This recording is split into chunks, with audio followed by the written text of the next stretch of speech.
Welcome to another episode of the Federal Newswire Lunch Hour Podcast with your host, Andrew Langer.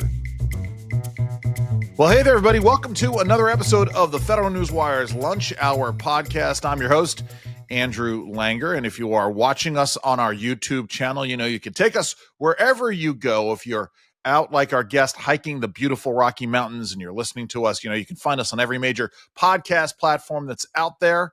If you are listening to us on one of those fine podcast platforms, you want to see what's happening in the studio, go and check us out on our YouTube channel. We have a new, not so new anymore, new X account at Lunch Hour Pod on Twitter. I still call it Twitter.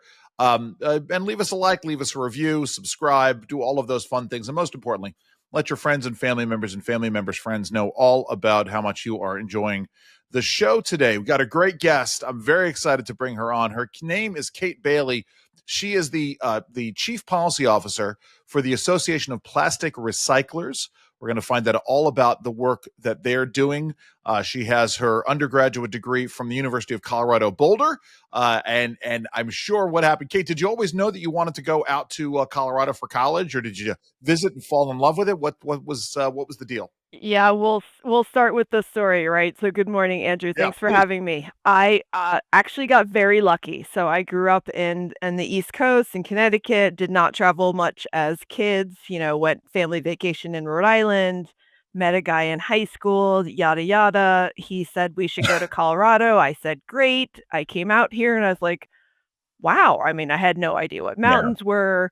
And so, I definitely found home when I got here. Let's talk about this before we get to the issues, because I just read a piece about the need to introduce the importance of introducing a sense of awe in young people. And I'm sure there was that moment for you when you came north from Denver and you saw those Rocky Mountains, or did you have that? You had that moment? Talk a little bit about that. So actually, we drove across the country. We drove through Kansas, Wow. and it's March and it's overcast, and drive into Colorado. And frankly, it looked a lot like Kansas, especially at the beginning. Yeah, of course, right. And drove all through the mountains, ended up in the southwest corner of Colorado. So I was a solid day in Colorado before I even saw mountains. So the whole time I'm like, okay, I'm along for the ride. No, And interesting. I very much remember the moment being in Durango, skies parted, and I was like, wow, what are those? This is beautiful out here. Yeah, we actually got a cat in Durango, weirdly enough. Actually, well, anyway, I'm not going to get into my other experience, very formative experience. But we did a lot of traveling when I was growing up, driving across country, and yeah, there's a lot of flat, and that flat can have majesty too, but it's not quite the same when you get out there. So let's talk about the issues, because a lot of folks don't understand. They know we have to go through this issue of separating our garbage. A lot of folks don't understand why. One of the things that I talk about in terms of economics, and you have a dual undergraduate degree, right, in environmental policy and economics, that pollution is waste. And businesses should always be looking to reduce waste, because waste is, it's waste. It cuts into their bottom line, and finding ways to turn that waste. I was really fortunate.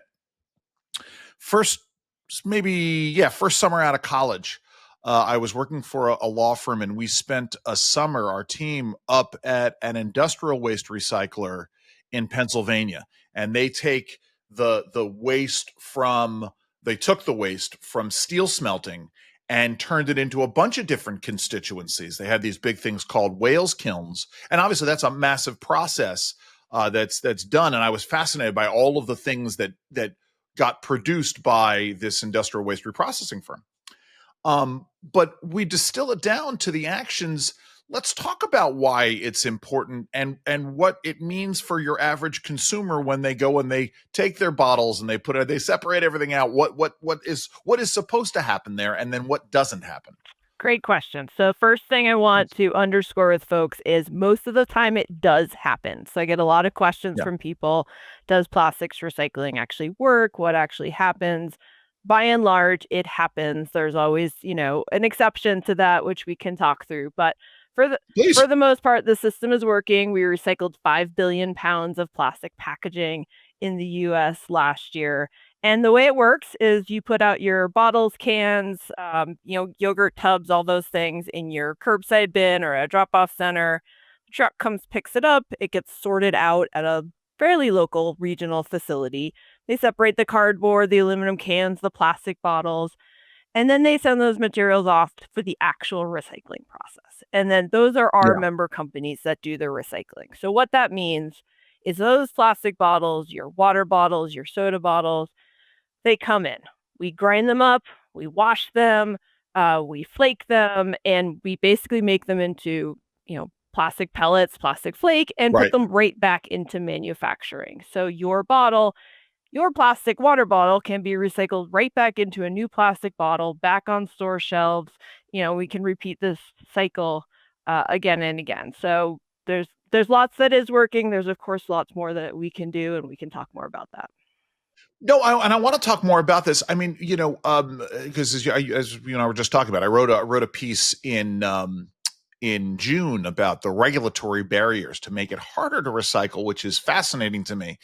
But regardless of where your politics are, right now we're spending a lot of time talking about domestic manufacturing, and we're talking about the security aspects of it. In fact, a colleague of mine with the policy work that I do just filed comments about personal protective equipment and the emphasis on sourcing those pieces of equipment here at home.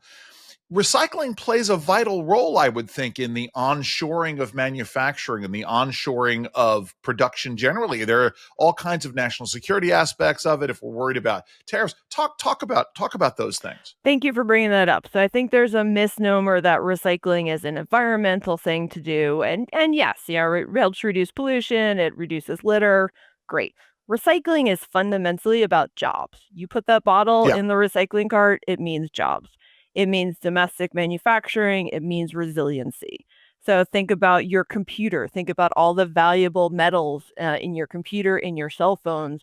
We want to mm, recycle those back and get those right back into US manufacturing so that we don't have to go buy those minerals from, other countries. That puts us in a precarious situation. So there are numerous examples across plastics, aluminum, electronics, and other materials where it's about domestic sourcing. It's about recycling is about the supply chain. It's where are yeah. manufacturers buying materials?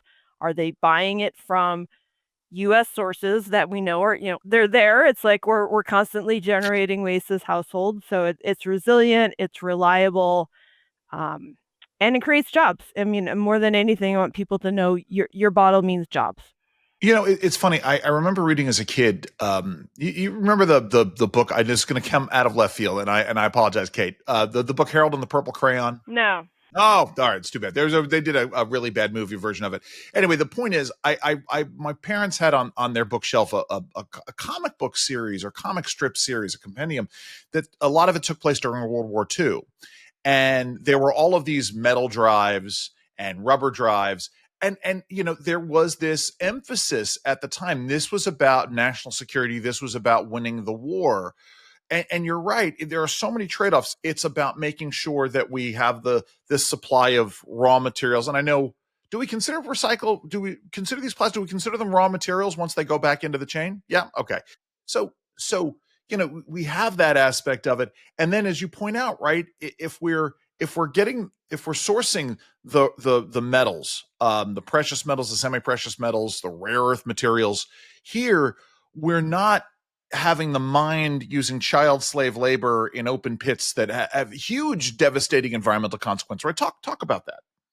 So electronics is a great story because of that, Yeah. right? But another really great example is your aluminum can. So less than Yeah. 50% of aluminum cans are recycled across the country. Aluminum smelters want every single can back that they can get, and they just can't get them back from American Wow. households. We don't do a very good job at recycling. So instead, now we have to buy aluminum from other countries. We're subject to, all sorts of global trade issues. So there's all sorts of examples of this, and we know today that about 40% of what feeds US manufacturing is recycled materials. So, we're talking Yeah. about almost half of what's being used by Wow. manufacturers.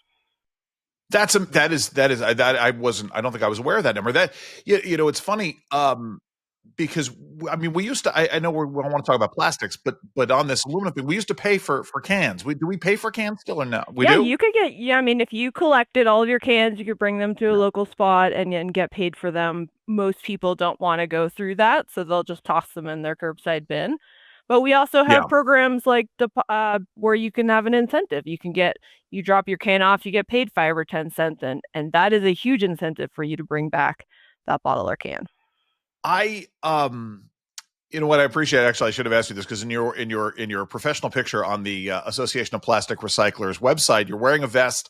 That was the amazing thing to me when I learned that fleece, and I know your vest that you're wearing in your picture isn't a fleece vest, but to find out that our fleeces, at least at a time, we're made from recycled plastic bottles. I mean, is that still the case? I mean, that to me is amazing. I love that. And obviously we've talked about benches and all of those things, but talk about the creativity that goes into the products that wind up getting made from these recycled goods. Sure. So I'll talk about plastic. So your plastic water bottle can be made, most commonly is made right back into bottles. So it can be Yeah. recycled again and again. But two really big uses are also clothing. So not just vests, but also any kind of, Yeah. I mean, polyester is essentially a plastic. So, or it is a Got it. plastic. So any polyester clothing can be recycled. Carpet is also a big consumer of recycled plastics. A lot of your carpet is old recycled water bottles. Um, Wow. right? So and Yeah. then there's a lot of things, I mean, basically anywhere you see plastic, which is honestly in 100 places just in this room alone, is an Right. opportunity to use recycled plastic. So we've got infrastructure, right? You've got paint cans, drainage pipes, pallets, railroad ties, um, you've got packaging applications, you've got automotive. I mean, I can go on and on. There's Right. really no limit to where we can use more recycled plastic. So let's talk about the work that you do, and the work of the association and the challenges that you guys face, because it is fascinating to me how we put barriers in the way of doing the right thing. And I spend a lot of time. My work is all regulatory, and almost always about where regulations sort of create an impediment to innovation in some way, shape, or form. But talk about this from the recycling perspective and the challenges you guys are facing. Sure. So the Association of Plastic Recyclers represents everyone involved with plastics recycling. So I work Yeah. specifically with states, federal governments, a little bit in the Global Plastics Treaty around how to improve plastics recycling, to reduce barriers, to create the right incentives moving forward. Right. And it starts first with making recycling easy for residents. So, the biggest barrier is, do you even have a recycling bin? Is it Yeah. convenient? Or do you know what you can put in your bin? Can we just make it easier that, plastic bottle goes in everyone's bin across the country, no questions asked. So we do a lot of work to make sure that communities have access to programs, and then we also do a lot of work with packaging companies. So we've got a lot of PhDs on our staff who are really well versed in polymer science and packaging Mm. design. And so they help companies design products to be more recyclable. So the example I like to give is that plastics recycling is a lot like doing the laundry. And when you throw your red shirt in with the white laundry, there's a lot of pink Yeah. that comes out, right? And we Yeah. can only sell so much pink plastic. So, it's Sure. more effective when we can work with companies to design the products to be recyclable and to give companies incentives to make those products more recyclable. So, trying to streamline across the entire process. One of the really, I think, interesting shifts that's happening right now is a lot of recycling has traditionally been managed at the local level, like your Right. town is deciding what to recycle. That's a really bad way to manage a supply chain, and to have 20,000 Sure. individual towns making decisions. So we're starting to shift towards some new programs around industry-run programs, saying, okay, I like it. I would take the example of Colorado. Colorado passed a law in 2022 that said, we want to increase the recycling rate. We're going to create an industry organization. That organization is in charge of increasing the recycling rate, how they're going to pay for it, how they're going to manage it. You're going to work with local communities. You're going to work with private industry. You're going to drive innovation in the state. Here's your target. Make a plan. Go. So really kind of Yeah. shifting to having the companies that make the products and packaging help manage the system to get those materials back. No, it's fascinating. Have you guys determined that there's a sweet spot, right, in terms of how people separate their trash out? When does it get too complicated where people just sort of throw up their hands? What's the sweet spot there? That's a great Or is that's there a one? great question. So, Yeah. I think we're still figuring that out. Not everything's gonna be able to go into the curbside bin. Your computer can't go Right. in there, your mattresses, like those types of there's always gonna be some kind of drop-off spot where you bring those odds and ends, but we wanna get to a point where this is a plastic package, put it in the bin. To get Yeah. there, we need to work more with companies so that they're designing it so that we can recycle it. So it's not something we Right. collect and then it's a contaminant in the process. So we're moving to that direction where it's going to be a lot more simplified, it's going to be streamlined, and that's part of the advantage of these industry run programs is just, everybody's on board with this is how we're going to manage the program, which means packaging has to have some kind of common ground.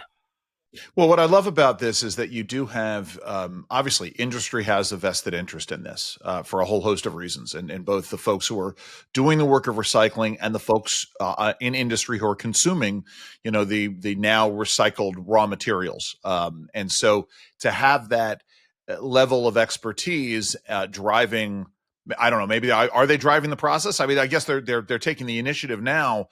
That's important, isn't it? Yes, and industry has complained, rightly so, for a long time that there's a patchwork of recycling programs, and they wanna make their Yeah. products more recyclable, but they can't influence 20,000 communities. So we're in the middle of the big shift where industry is taking some more, leadership and ownership, and I think it's gonna build a much more efficient, streamlined, easy-to-use system. Did that surprise you? I mean, I don't know, sort of, I went you through a bit of your bio. The fact that you have industry wanting to take an active role in this, or that they recognize that there is an economic bottom line that is beneficial to them. Did that surprise you when you started doing this work? Yes, and it's taken Okay, some time to get there, right? So for a sure, long time, companies said, "I don't wanna be regulated," for obvious reasons, right? We wanna sure, promote innovation.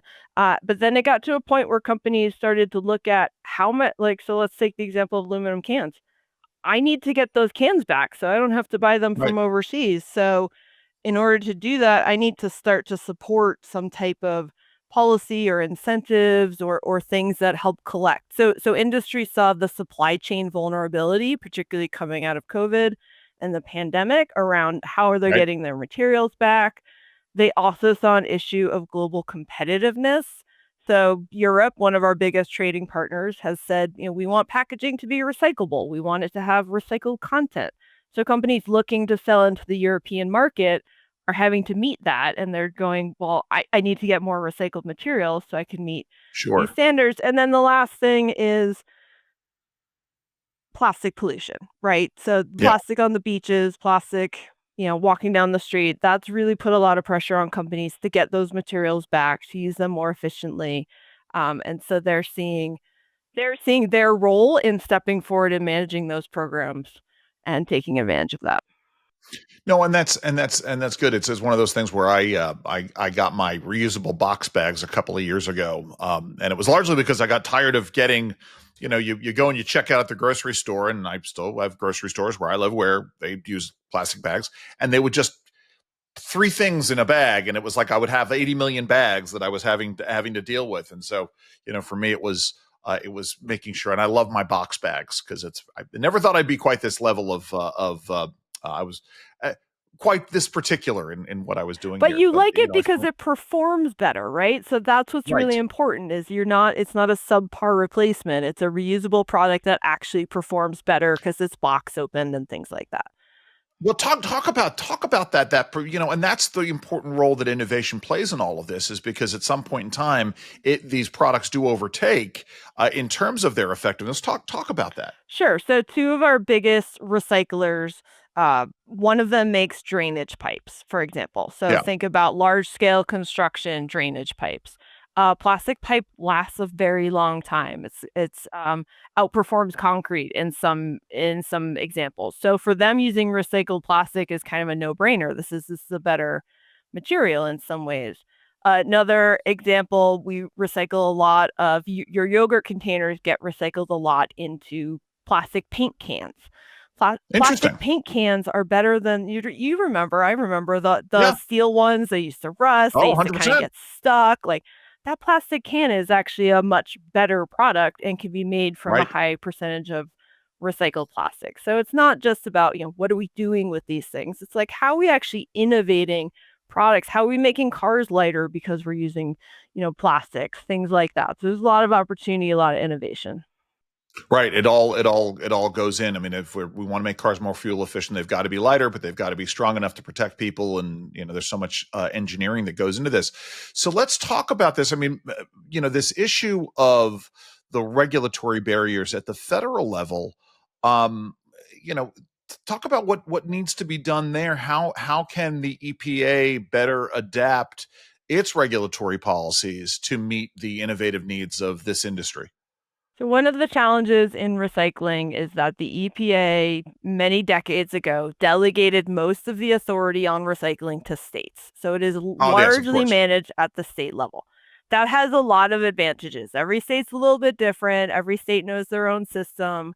But when it comes to scaling a system nationwide, we're now seeing a lot of packaging companies, a lot of your big Fortune 500 companies saying, we need some federal leadership here because I can't match 35 different systems across this country. Like, I need Right. some harmonization, even around trying to get state data on what's recycled Yeah. is not consistent. Another thing we hear a lot from companies is labeling.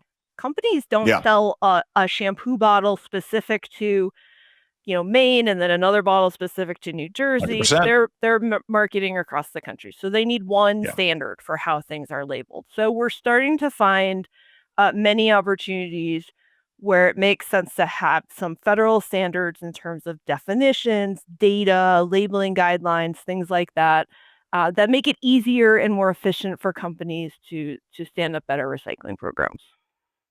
Yeah, it's interesting because we're talking about that on the nutrition side as well. This idea of nobody's making a product that is only going to be sold in X state, or very rare unless they are based in that state, and then it's a whole different ball game here. And I'm as big a fan and proponent of federalism as anybody else. But at some point in time, we've got to recognize that when we have this interstate commerce, right, we have federalism, but when the Constitution says, the Congress, the federal government is responsible for interstate commerce. So, when those things happen, it's important. I mean, what's on the agenda for you guys? What are your priorities? 6 months, a year, 5 years. What are you guys looking down the road at? At the federal level, state level, or a little bit of both. Well, all of it. I mean, it's this is we want to get, and feel free to get as deep in the weeds as you want. Careful what you wish for on that. There's a No, lot of please. weeds on plastics recycling. Yeah, so I'll start at the state level because, like I said, that's mostly where the action is happening because that's where the authority is, and we're really seeing a strong movement toward industry-run programs, looking less at having each municipality manage their program, having more statewide programs set up by an industry association. Not just for packaging, we see this for paint, we see this for electronics recycling, where those industries are coming together and saying, we'll manage the recycling system, will figure out how this works. So we see a lot of that coming forward. What is that going to mean to you as an actual household? It means we're going to see a lot more standardization. You're not going to go to the next town over and find they recycled wholly different things. Everybody's estate's going to have more of a common list. We're going to have better education. We're going to have better labeling. And it's just going to be all around more convenient for people to Yeah. recycle. So that's a huge thing. Second thing Yeah. we see a lot at the state level is this issue of plastic pollution. How do we get the bottles off the beaches, out of the Chesapeake Bay, things like that? And really leaning in toward incentive programs, things like deposit programs, where you actually get paid to bring your bottle or your can back. Curbside recycling is great, But I'm sure you're like me, I'm not drinking all my beverages at home. So sometimes I'm on the Right. go and, where am I going to drop it off and things like that. And it kills me every time I see a plastic bottle in the water because we've got Right. companies who can't get enough plastic bottles to make new bottles, to make carpet, things like that. So we have a shortage of supply, and meanwhile they're getting littered. So those are two great program or policies you really see picking up at the state level. At the federal level, I would say we're leaning in on a couple things. Really investing in recycling infrastructure, looking at this more as domestic manufacturing, making sure that Sure. that recyclers are eligible for all types of tax credits, incentives, Yeah. infrastructure investments, so that we can, made in America, remade in America is essentially where we want to get I to. love that. Remade in America. That's Right? Why fantastic. not? So, Yeah. also looking at, like I said, labeling is a big issue. We get a lot of people confused about, well, I can't tell on this plastic bottle. Should I recycle it? Should I not recycle it? We need one set of labeling instructions across the country that's just super easy for people to understand. And that's That's a, something better set at a federal level than at a state by state level. all I know is I went down a plastics rabbit hole recently because I was trying to find a microwavable, reusable, or not reusable, but disposable cup. I won't get into the reasons why, but it was just sort of looking at, the numbers on the back of the plastics bag, to say, all right, you can do this, you can do that. I'm like, okay, I just need to find, again, the sweet spot for lack of a better term here. I mean, what have we covered everything, Kate? I mean, what are we missing here? What else do my viewers, listeners need to know about the issue here? A couple things I want to reiterate for people is Please. the system works, right? So put your bottles. Here's how I like to break it down. If it is a plastic bottle, tub, jug, or jar, don't think about the number, just think about the shape. Bottle, Yeah, tub, jug, jar, I love put that. it in your bin, right? That's the kind of streamlined education. Say that one more time without me Yes. interrupting you. Bottle, tub, jug, jar. Put them in the recycling bin. Put them in the recycling bin. There we Our go. job is to sort that out. And it's easy because you can't argue with it, right? A garden hose is clearly not a bottle or a jug. So, we're not at the point where we're recycling those yet. So, um, sorry, I completely forgot where I was going with that. No, no, no. We're talking. So I think we need to know. So number one is if it's a bottle, jug, jar, tub, recycle. So and then what else do folks need to know? You want to reiterate? I want you to think about it as jobs. Recycling Yeah. means jobs. It means jobs picking up your materials, sorting them out. We have plastics recyclers across more than 20 states. We've got 80 facilities. We provide uh, uh, uh, economic benefits to every state. Every state benefits from recycling. There are over 680,000 jobs in recycling, all materials all across the country. So this really is about domestic manufacturing, economy first. And yes, it's got environmental benefits. We can clean up the litter. No one likes to see the plastics Right. in the ocean. But really, this is about making sure that we're remade in America. We're staying competitive. More and more companies across the world are wanting to use recycled plastics. They can buy them from overseas or they can buy them right here from US households, and we're investing in the latter. And it's a national security issue, right? We want to make sure that the supply chain remains vibrant and that we're not caught behind the eight ball if there's some crisis and we can't do business with someone who's overseas. We want to be able to get that stuff made here at home. Kate, I always ask you this, and I should have teed this up as we were talking just before you came on the air. I think it's important for our viewers and listeners to understand a little bit more about the folks we're talking to. Obviously, we do the biographical stuff, but you live in a very beautiful part of the country. I like to talk to my guests about their outside interests. In your case, I'm sure it is an outside interest. I was contemplating doing a podcast solely talking to people in politics and policy about their outside interests, because I think folks do so widely varying things. When you're not doing this work, what are some of your outside interests? I love that question. Sometimes I include in my Thank you. bio a little line that says, when I'm not talking about recycling, I'm talking about, I do a lot of hiking. You can probably tell from the picture in the Yep. background, a big gardener, also grew up a soccer player. So women's Nice. soccer is a big thing for me. So yeah, those are kind of my things. What did you grow this summer? Anything? Tomatoes, herbs? We had a good year for carrots. I like the purple carrots. Nice. I find them to be fun. And I also like the Yeah. purple green beans because A, they're a fun color, and B, it's much easier to pick them off the plant because they stand out. Sure. So it's a no-brainer. Right. Yeah. No, I feel the same way about sort of the purple tomatoes and things of that nature. Kate, how do folks find out more about the good work you guys are doing at the Association of Plastics Recyclers? Thank you. Plasticsrecycling.org. We're on X, we're on LinkedIn, and also we offer tours of some of our recycling facilities. So if you still have questions, you're not sure, come see it. It is a fascinating process. You'll walk away with a totally different understanding. We can go deep in the weeds, and facilities across more than 20 states. We've got some great videos about how it works on our website. Plasticsrecycling.org is that website. Once again, our guest has been Kate Bailey. She is the Chief Policy Officer for the Association of Plastic Recyclers. Listen, folks, so very much appreciate you joining us once again on the lunch hour. As always, you can watch us on our YouTube channel. You can check us out on every major podcast platform. So when you're out there hiking, when you're out there gardening, when you're out there doing whatever, you're out in your car driving across Kansas, you can catch us on those fine podcast platforms. Hit the like button, leave a comment, hit the subscribe button, and please spread the word. And follow us on Twitter at Lunch Hour Pod. I'm Andrew Langer. I'm your host. Enjoy the rest of your lunch. This has been the Federal Newswire Lunch Hour Podcast, hosted by Andrew Langer. Check out the Federal Newswire's family of websites, as well as their social media stream.